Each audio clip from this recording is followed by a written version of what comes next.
continuemos ahora leyendo en el capítulo 9 los versículos 8 hasta el 17.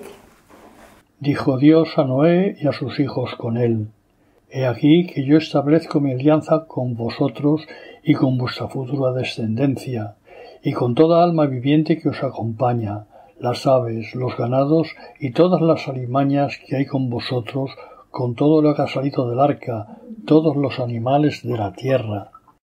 Establezco mi alianza con vosotros, y no volverá nunca más a ser aniquilada toda la carne por las aguas del diluvio, ni habrá más diluvio para destruir la tierra. Dijo Dios: Esta es la señal de la alianza que para las generaciones perpetuas pongo entre yo y vosotros y toda alma viviente que os acompaña. Pongo mi arco en las nubes y servirá de señal de alianza entre yo y la tierra.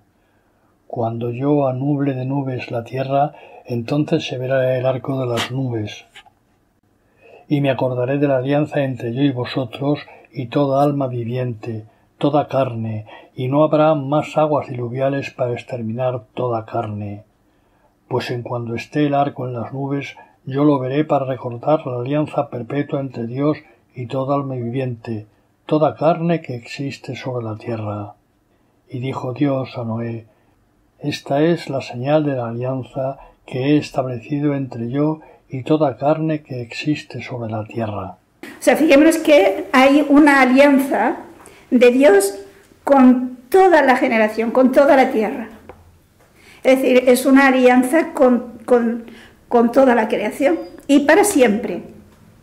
Es decir, esa alianza permanece. Y yo creo que es interesante que nos demos cuenta que Dios tiende y frecuentemente hace alianza. Evidentemente una alianza supone un compromiso de dos. Si la alianza es entre dos, pues hay el compromiso de los dos. Y por otra parte nos fijamos que es una alianza que la iniciativa para hacer la alianza parte de Dios y que es además completamente gratuita. Es decir, no hace alianza Dios porque a cambio exija que el otro le dé un beneficio de cualquier tipo que sea. No. De parte de Dios es una alianza gratuita. Y Dios se compromete formalmente a, diríamos así, a cuidar de la humanidad y a cuidar de la creación. Y que nunca más ocurra lo que ha ocurrido ahora. Y además, por parte de Noé y por tanto, digamos, también de sus hijos, hay el compromiso, que lo habíamos visto el día pasado, de no comer nada, animales con sangre. No comer sangre, es decir, respetar la vida. Esto es a lo que se compromete Noé. ¿Y por qué Dios quiere establecer alianza? ¿Se lo han planteado alguna vez? Porque fijémonos que de hecho Dios ya hizo alianza con Adán y Eva. Ahora hace alianza con Noé, luego veremos que hace alianza con Abraham y hace alianza con todo el pueblo por medio de Moisés. Y tenemos la alianza definitiva y eterna con Cristo.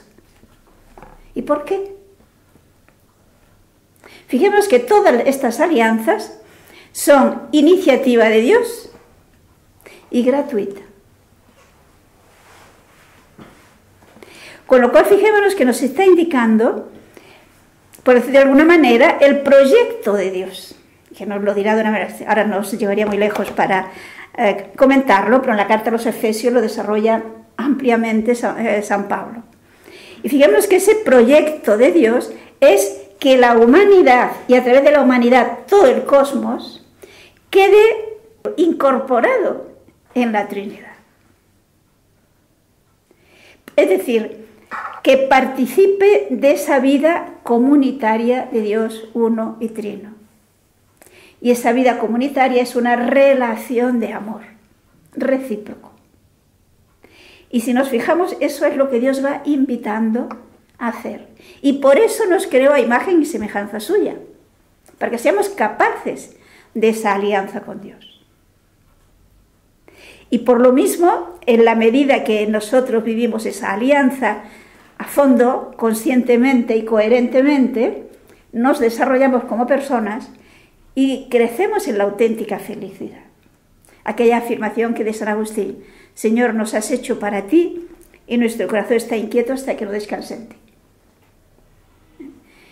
Pero eso que es algo que, como dice San Pablo mismo, ni ojo vio, ni oído yo, ni a mente humana se le puede ocurrir, es algo que Dios nos lo está ofreciendo continuamente, insisto, de una manera gratuita.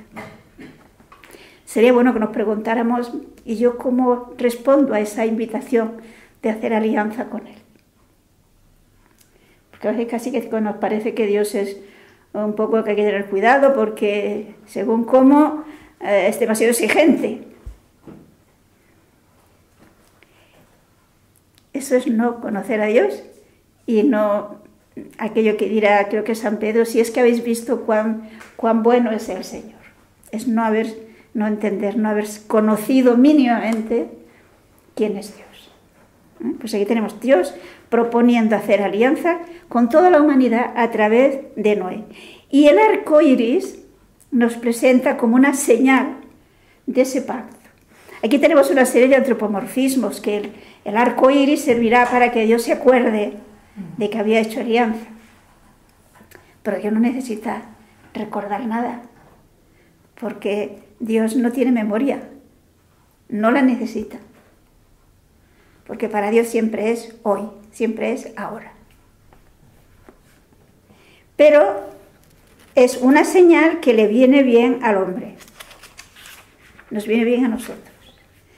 Es una manera de decirnos, cuando veis el arco iris, acordaos de mí que he hecho pacto con vosotros. Y por lo tanto, ser coherentes con ese pacto que hemos hecho, ¿no? Evidentemente el arco iris existía antes, no comenzó a existir a partir de este momento. Y como hemos visto, lo único que Dios pide para que el pacto es respetar la vida. En el fondo, ¿qué es? Amar a los demás, no hacerles daño y menos matarles, claro.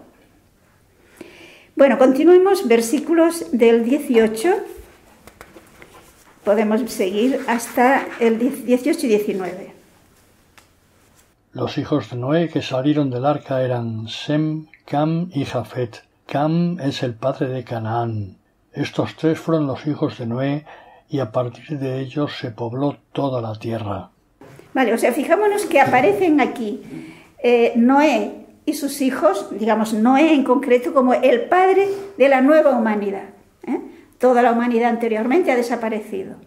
Entonces tenemos a Noé como padre, a través de sus hijos, de esa nueva humanidad que luego va a llenar la tierra.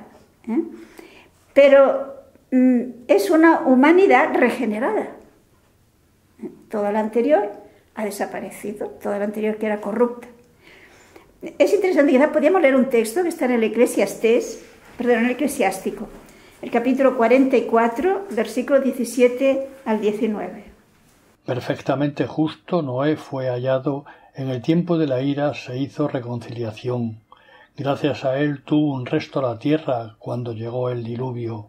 Alianzas eternas fueron con él pactadas, para que no fuera ya aniquilada por el diluvio toda carne. A Abraham, padre insigne de una multitud de naciones, no se halló quien le igualara en gloria. O sea, aparece Noé, precisamente como el hombre recto, ese resto fiel, a partir del cual se regenera nuevamente toda la humanidad. Y también aparece el arca de la alianza, el arca de Noé, como tipo y figura del bautismo. Ya lo habíamos visto en otro momento, pero quizás podíamos recordarlo en la primera carta de San Pedro, capítulo 3, versículos 20 al 21. San Pedro hacia el final ya. En otro tiempo incrédulos, cuando les esperaba la paciencia de Dios, en los días en que Noé construyó el arca, en la que unos pocos, es decir, 8 personas, fueron salvadas a través del agua. A esta corresponde ahora el bautismo que os salva y que no consiste en quitar la sociedad del cuerpo, sino en pedir a Dios una buena conciencia por medio de la resurrección de Jesucristo. O sea, fijémonos que aquí aparece claramente el arca de la alianza, perdón, el arca de Noé, como símbolo de la Iglesia. El arca de Noé, digamos, flotando sobre el agua, salvó a aquel grupito de personas que hay dentro del arca. Nosotros, mediante el bautismo, pasando por el agua del bautismo, entramos en esa nueva arca que es la Iglesia, donde nos salvamos. Y en la historia de Noé, fijémonos que podíamos ver a grandes rasgos lo que diríamos es la historia de la humanidad. En la historia de Noé nos fijamos cómo hay una sociedad corrompida, unos hombres corrompidos que se alejan de Dios y que acaba en caos, que acaba en la destrucción. Pero queda el que es fiel a Dios, que se salva y que da origen a un nuevo pueblo. Y esto lo encontramos a lo largo de la humanidad, a lo largo de la historia. Ahí en la historia vemos que hay ciclos en los que una cultura que crece, que se corrompe y que desaparece.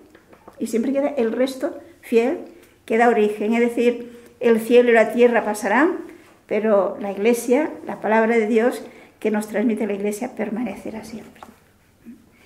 Y lo lógico es que ¿dónde tenemos que estar si queremos llegar a la plenitud? Y esto, aunque es algo que hemos oído muchas veces, yo diría que en el fondo no lo acabamos de entender. Tendemos a quedarnos en la superficie y pensamos, y eso yo ya lo sé. Yo ya lo sé, que hay que ser buen cristiano. Pero yo creo que tendríamos que pedirlo, aquello que pide San Pablo para los cristianos de algunas comunidades, en concreto a los colosenses, a los efesios, ese conocimiento interno para conocer estos misterios de Dios. Porque nos ayudarán a vivir de otra forma, con otra actitud, con otra confianza y con otra seguridad y con otra felicidad también. ¿Qué quiere decir el conocimiento interno de los...? Pues yo no sé si te fijas que yo puedo tener un conocimiento intelectual, tener muy bien razonado y muy bien estructurado una idea, un desarrollo de un tema, del que sea, de una idea de fe, de una verdad de fe. Intelectualmente la sé muy bien, pero eso en mi vida no influye. En cambio, cuando esa verdad internamente yo la entiendo en el contexto de mi vida. No la entiendo solo intelectualmente, sino es algo que forma parte de mi ser. Y entonces esto me ayuda a yo orientar mi vida de otra forma. Y para que pase de la parte intelectual a la parte vivencial, se necesita la oración y la gracia de Dios, las dos cosas. Bueno, continuemos los versículos 20 al 29. Noé se dedicó a la labranza y plantó una viña. Bebió del vino, se embriagó y quedó desnudo en medio de su tienda. Vio Cam, padre de Canaán, la desnudez de su padre, y avisó a sus dos hermanos. Entonces Sem y Jafet tomaron el manto, se lo echaron al hombro los dos, y andando hacia atrás, vueltas las caras, cubrieron la desnudez de su padre sin verla. Cuando despertó Noé de su embriaguez y supo lo que había hecho con él su hijo menor, dijo: «Maldito sea Canaán, siervo de Dios sea para sus hermanos». Y dijo: «Bendito sea Yahvé, el Dios de Sam, y sea Canaán esclavo suyo. Haga Dios dilatado a Jafet, habite en las tiendas de Sem, y sea Canaán esclavo suyo». Vivió Noé después del diluvio 350 años. El total de los días de Noé fue de 950 años y murió. Lo que pasa es que no hay que tomar al pie de la letra los años. Creo que esto ya lo hemos visto, ¿no? Recordemos que los 11 primeros capítulos del Génesis son prehistoria. Y por lo tanto, no son los datos de números, los datos, todos los años de todos estos personajes, que ya lo habíamos visto el día pasado, no tienen otra razón de ser que decirnos que todos los seres humanos, desde Adán y Eva, ahora hasta Noé, han sido seres humanos normales. Porque recordemos que en los pueblos vecinos tenían muchas mitologías, en los que aparecían dioses y semidioses, ¿no? Dioses que se casaban con mujeres, cosas de estas cuestiones mitológicas. Entonces, el texto quiere hacer ver que todos los seres humanos, desde Adán y Eva, han sido normales. ¿Y qué hacen? Pues como recuerdan pocos nombres, les alargan la vida. Es una ficción literaria. ¿No? Tiene otra razón de ser. Bueno, pero fijémonos que aquí tenemos un detalle que tiene un mensaje para nosotros. Por una parte, para nosotros y para los de aquel tiempo, el vino, los pueblos paganos pensaban que lo había inventado un dios, ¿no? El dios Baco. ¿Ah?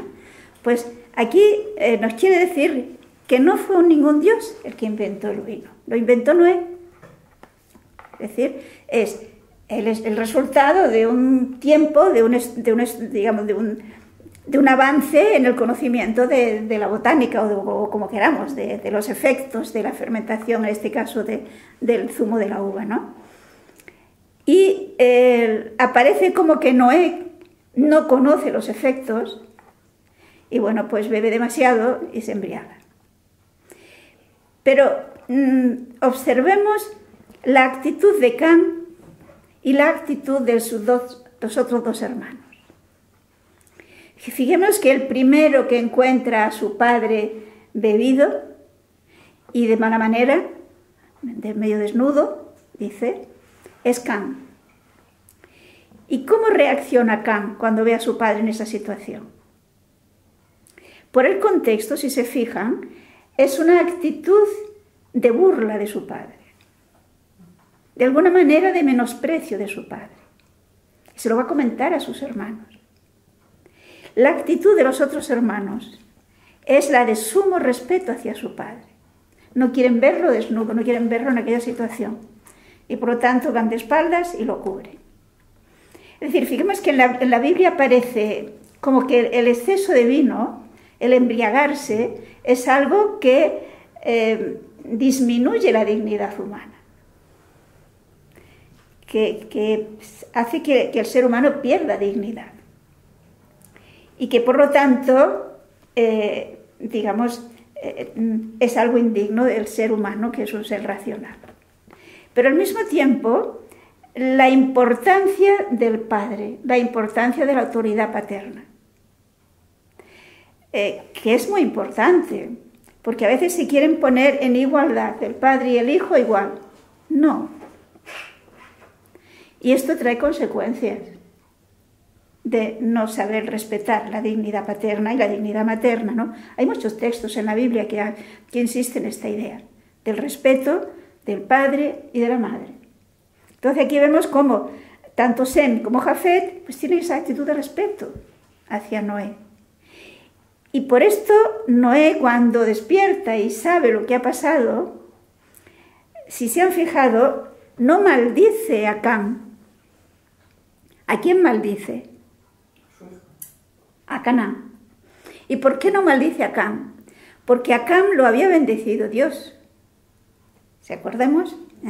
Dios bendijo a Noé, a Cam, perdón, a Sem, a Cam y a Jafet.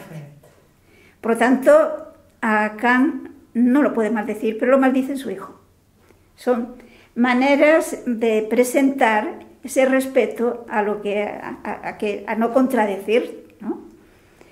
Y aquí aparece como que Cam pues acabará siendo esclavo de sus hijos, de sus hermanos, evidentemente en su descendencia. En realidad, Cam será el padre de los cananeos. Y lo veremos ya en Abraham, pero sobre todo en tiempos de Josué, el pueblo de Canaán, los cananeos es un pueblo corrompido, un pueblo que se va corrompiendo más y más, que Dios le da tiempo para que cambie, pero no cambia. En la Biblia se insiste mucho, lo vamos a ver más adelante también, en que los hijos, pues de alguna manera viven bajo la influencia de su padre. Es decir, un padre que no sabe educar a sus hijos y que no se comporta él bien, su hijo lo más normal es que tampoco se comporte bien, y así sucesivamente. Esto ya lo vimos en el caso de Caín, ¿no? La descendencia de Caín sigue en una línea de alejamiento cada vez más de Dios. La descendencia de Set sigue en una línea de fidelidad. Pues, y después tenemos los otros dos. De hecho, fijémonos que al que más se enaltece es a Sem, el primogénito. Precisamente de ahí vendrá el pueblo semita, descendientes de Sem,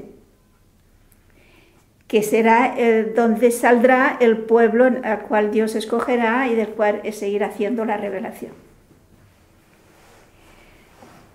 Y ahora en el capítulo 10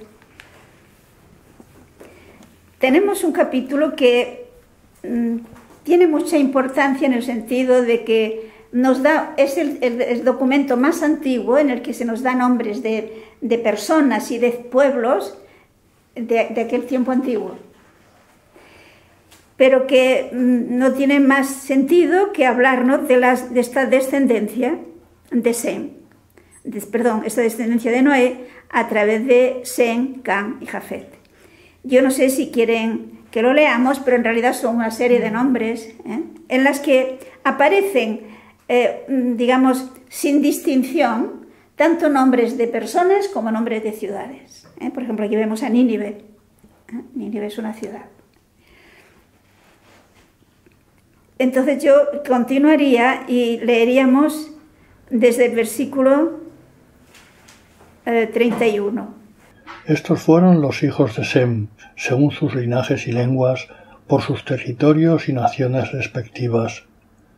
Hasta aquí los linajes de los hijos de Noé, según su origen y sus naciones, y a partir de ellos se dispersaron los pueblos por la tierra después del diluvio. O sea, como vemos, es como si aparece el diluvio como un juicio universal.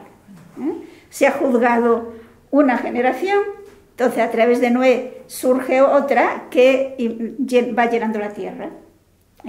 Es como un nuevo Adán, tipo y figura de Cristo también, se regenerará igualmente, porque en Noé se ve una humanidad regenerada, pero que con el tiempo pues se degenera.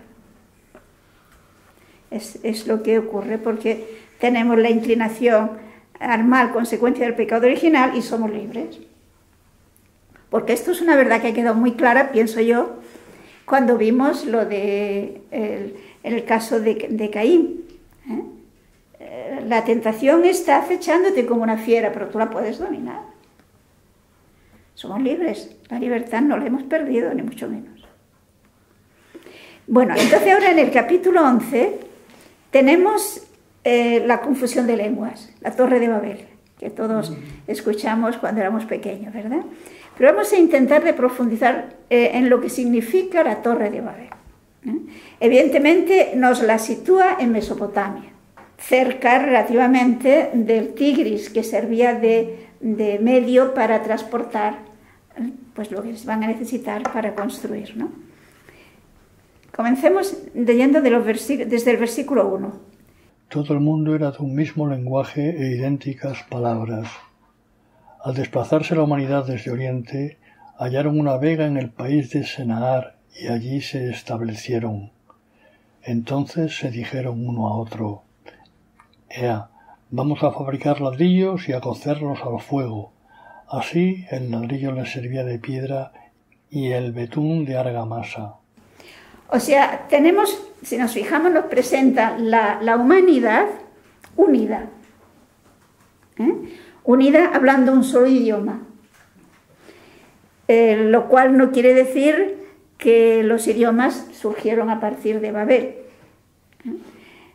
Pensemos que lo que se nos va a relatar ahora de la Torre de Babel, posible, sin duda alguna, fue anterior a lo que hemos visto antes de Noé, quiero decir, posterior a Noé, pero anterior al capítulo 10. Puesto que aquí aparece el pueblo, toda la humanidad unida, y en el capítulo 10 ya vimos que se dispersaron. Entonces, es un pueblo que está unido, lo cual quiere decir no solo que hablan el mismo idioma, sino que están de acuerdo en lo que quieren hacer. ¿Y qué es en lo que están de acuerdo? Están de acuerdo en que quieren hacer algo que les haga famosos, que no se olviden de ellos, dejar una buena huella, y para eso pues quieren hacer una gran torre. Vamos a hacer con ladrillos, a cocerlos, es decir, no construyen con piedras, que es como construían aquellos otros pueblos, sino que ahora van a hacer, dicen aquí, ladrillos. Evidentemente no se trata de ladrillos, sino de esto otro que ahora no me acuerdo cómo se llama, que lo hacen con tierra y... Adobe, perfecto, no me salía la palabra. O sea, a base de adobe, que luego además lo iban uniendo con betún. Sabemos que por allí hay una especie de... Eso es, vale. Entonces se sienten que han descubierto una cosa importante y con esto pueden hacer un edificio que les dé una gran fama. Y están de acuerdo, todos a una, y por lo tanto, cuando un pueblo está de acuerdo y se propone una cosa, con paciencia, con esfuerzo, con perseverancia, lo consigue. Continuemos desde el versículo 4. Después dijeron: Ea, vamos a edificarnos una ciudad y una torre con la cúspide en los cielos, y hagámonos famosos por si nos desperdigamos por toda la haz de la tierra. Bajó Yahvé a ver la ciudad y la torre que habían edificado los humanos, y dijo Yahvé: He aquí que todos son un solo pueblo con un mismo lenguaje, y este es el comienzo de su obra. Ahora nada de cuanto se propongan será imposible. O sea, fijémonos cómo se insiste en este hecho. El pueblo tiene una gran ambición, una gran soberbia. Quieren hacer una gran torre que llegue al cielo, y les parece que tiene medios para conseguirlo y se lo van a proponer para dejar un nombre. Hay quienes piensan que posiblemente sería uno de los zigurat que hay allí cerca por Babilonia, puesto que está cerca también del río de donde podían traer el material, ¿no? Y tenemos en el versículo 5 la especie de reflexión que se hace Dios. El pueblo está unido, todo lo que se proponga lo conseguirá. ¿Y qué decide Dios? Vamos a leer lo que sigue, desde el versículo 7 al 9. Ea pues, bajemos, y una vez allí confundamos su lenguaje, de modo que no entienda cada cual el de su prójimo. Y desde aquel punto los desperdigó Yahvé por toda la haz de la tierra, y dejaron de edificar la ciudad. Por eso se llamó Babel, porque allí embrolló Yahvé el lenguaje de todo el mundo, y desde allí los desperdigó Yahvé por toda la haz de la tierra. Bueno, vamos a ver si intentamos captar el lenguaje bíblico. Fijémonos que en la Biblia se atribuye a Dios muchas veces lo que es fruto de las causas segundas. Entonces, se presenta como que Dios no quiere que hagan esto y por lo tanto va a poner un inconveniente. Pero en realidad fijemos que el inconveniente no lo pone Dios. El inconveniente lo ponen ellos a través de su soberbia. No sé si me explico. Mientras están de acuerdo, podrán hacer todo, pero es que cuando un grupo de personas movidos de ambición, movidos de soberbia, esa unión dura poquito. ¿Por qué? Porque vienen las discusiones, uno quiere sobresalir, el otro también quiere sobresalir, el otro también, y entonces cada uno quiere que se haga lo que ellos han decidido, que les parece lo más oportuno. Falta la actitud de la suficiente humildad para saber escuchar la opinión del otro y saber aprovechar lo que dice el otro. Por lo tanto, hablando el mismo idioma, no se entendía. Hay una confusión de idiomas. Yo no sé si se dan cuenta que el día de Pentecostés ocurre totalmente lo contrario. El día de Pentecostés son muchos con distintos idiomas, muchos idiomas diferentes, pero sin embargo todos entienden lo que se les dice Pedro. Es decir, aquí vemos cómo cuando se acoge a Dios, cuando Dios está, une, la gente se entiende, pero cuando se quita a Dios, no se entiende. Y por lo tanto, no puede llevarse a cabo nada, ninguna obra grande. Y esto es lo que aquí se nos presenta. Le llaman Babel, que significa confusión. Como consecuencia se dispersaron, cada uno se fue pues donde decidió. Entonces, ¿empezaron así, de esta manera, los idiomas? Sabemos que no.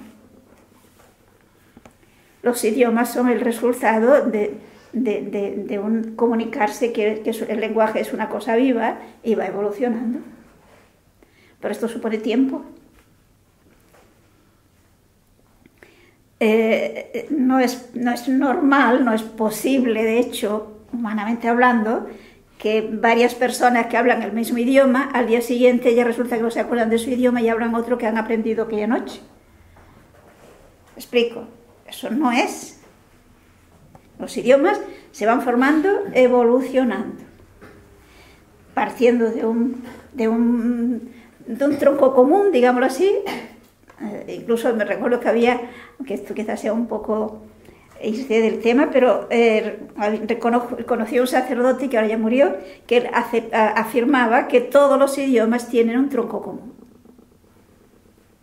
y parten de un idioma común que ha ido evolucionando, y lo demostraba, sabía muchos idiomas y lo demostraba. Pero bueno, son idiomas que se han ido formando poco a poco a medida que la gente va viviendo en diferentes lugares. Pero aquí lo que sí se nos dice es que la soberbia divide, que la ambición divide, y que cuando uno se aleja de Dios, pues es difícil que podamos realmente unirnos de una manera prolongada. Bueno, entonces ahora a partir del versículo 10 tenemos una vez más la genealogía partiendo de Sem y llegaremos a Abraham. Podemos, si queréis leer desde el versículo 10. Estos son los descendientes de Sem. Sem tenía 100 años y engendró hijos e hijas. Bueno, y así se nos va diciendo toda una serie de descendientes de Sem, hasta que finalmente, fijémonos a partir del versículo 23. Y vivió Serug después de engendrar a Nahor 200 años, y engendró hijos e hijas. Era Nahor de 29 años cuando engendró a Teraj. Y vivió Nahor después de engendrar a Teraj 119 años, y engendró hijos e hijas. Era Teraj de 70 años cuando engendró a Abram, a Nahor y a Harán. Estos son los descendientes de Teraj. Teraj engendró a Abram, a Nahor y a Harán. Harán engendró a Lot. O sea, aquí llegamos ya a través de esa descendencia, con una serie de nombres raros, ¿no? Llegamos hasta Abraham.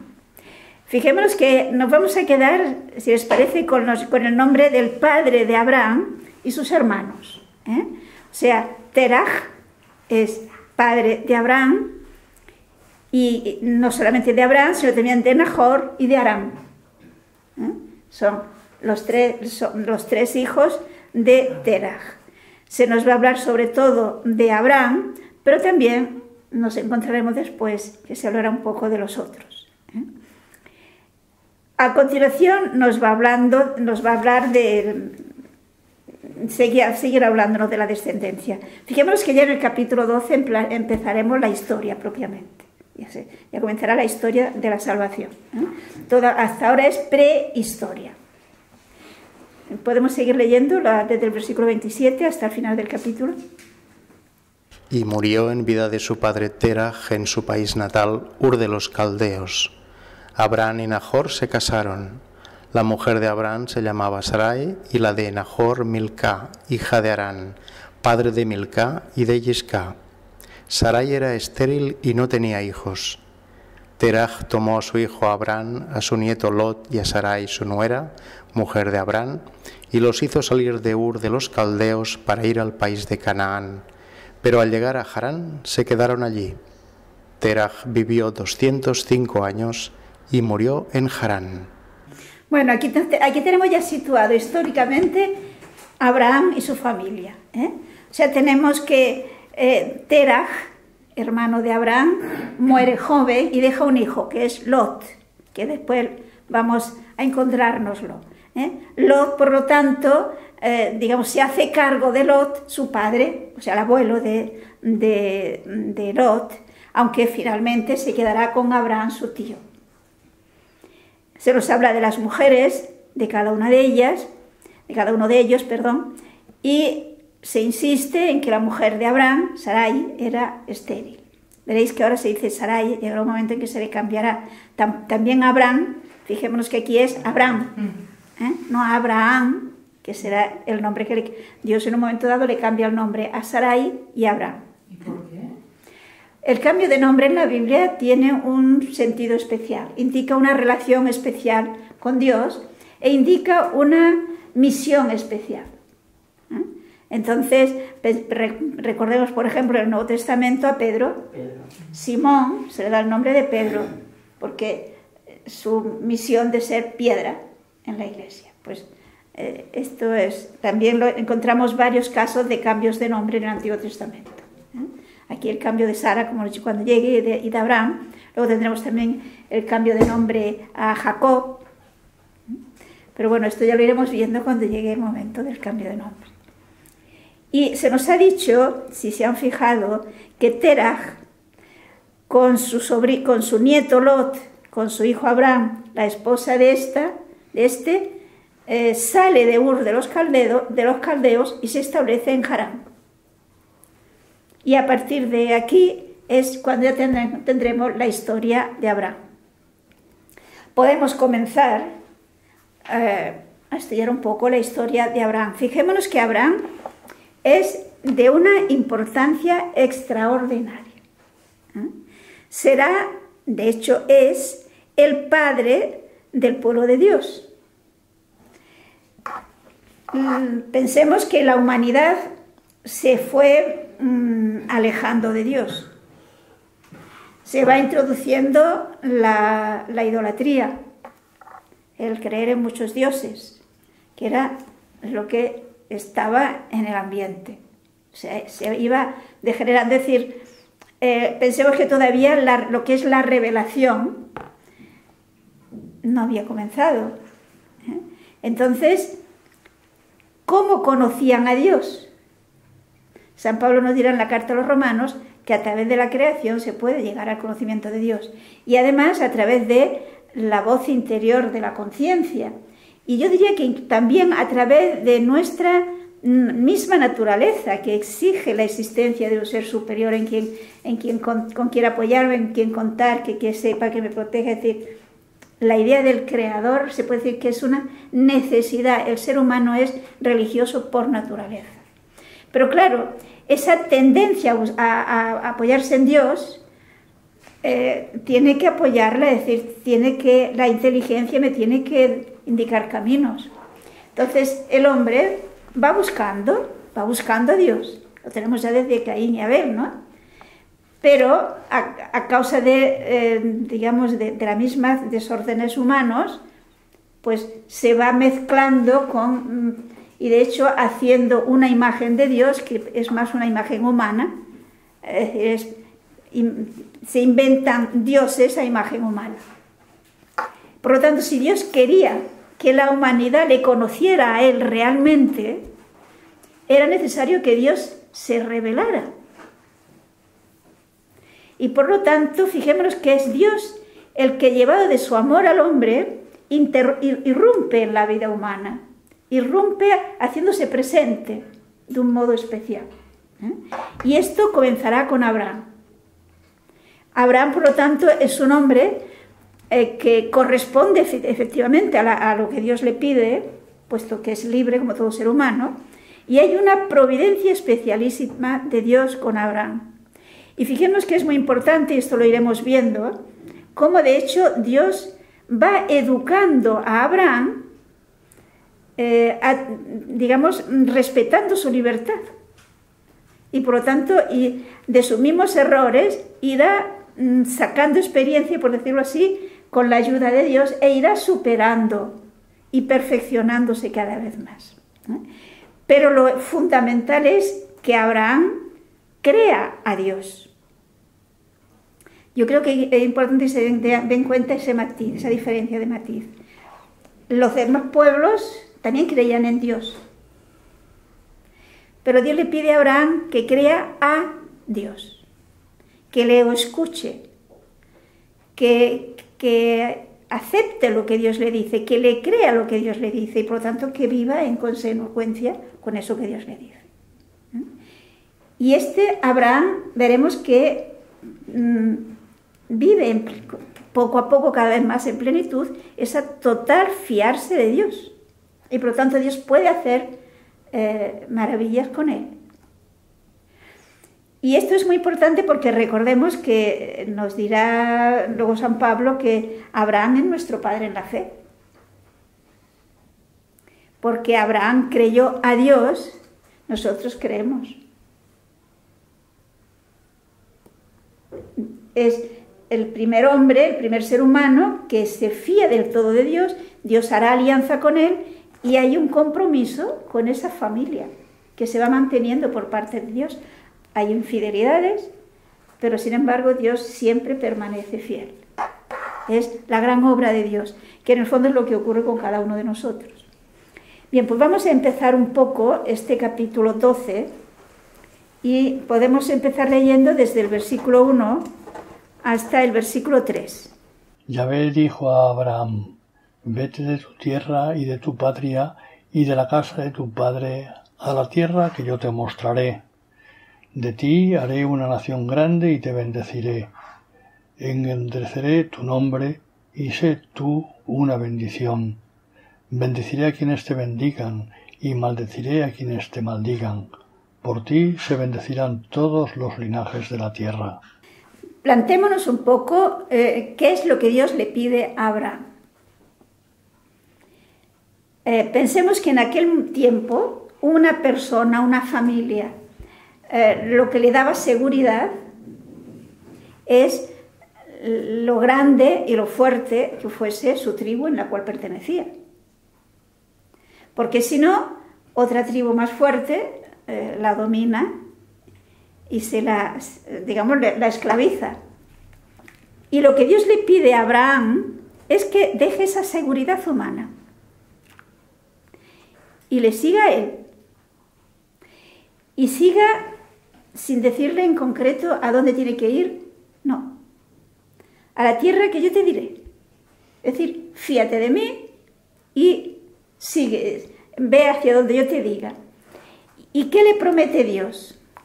Digamos, vemos que ya empieza a haber una especie de alianza, ¿no?, entre Dios y Abraham. Dios le promete que quien le bendiga, o sea, que primero hará que su pueblo sea un pueblo grande, de él hará un pueblo grande. Cuando Abraham no tiene hijos. Hemos visto que su esposa Sarai es estéril. Y Dios le promete hacerle de él un gran pueblo. ¿Qué otra cosa le dice? Le dice que bendeciré a los que te bendigan y maldeciré a los que te maldigan. ¿Y qué le quiere decir con esto? Es tanto como decirle, yo seré tu defensor, porque tus amigos serán mis amigos y tus enemigos serán mis enemigos. No sé si lo ven. Luego deja una seguridad humana y Dios le pide que se fíe de él, que él será su seguridad. Él le garantizará su permanencia. Y además le dice que entre su descendencia nacerá aquel en el cual todas las familias de la tierra serán bendecidas. Por lo tanto, ¿qué le está prometiendo? Que de su descendencia nacería aquel Mesías que ya se había anunciado en el Génesis. Pongo perpetua enemistad entre ti y la mujer. Génesis 3:15, que ya lo vimos. Luego, fijémonos que son podríamos decir tres las promesas que le hace Dios a Abraham. Darle en posesión aquella tierra, hacer de él un pueblo y que de su descendencia, en su parentela, nacería el Mesías. Pero todo eso que Dios le promete, digamos que Abraham no tiene prueba de que se pueda realizar. Se tiene que fiar. Porque va a una tierra que no conoce, que está poblada, que tiene dueño, no tiene hijos y su mujer es estéril, no hay esperanza. Y por lo tanto, ¿cómo puede creer que lo que Dios le está diciendo es verdad? Y fijémonos que esto es lo que es fe. A veces hemos entendido la fe y en el catecismo se nos decía así, pero en el lenguaje bíblico no es. Es decir, es más allá. Se nos decía que fe es creer lo que no entiendo por la autoridad de Dios que me lo revela, ¿no? Por la autoridad de Dios que me lo dice. Pero entonces fijémonos que esa definición de fe se queda en lo intelectual.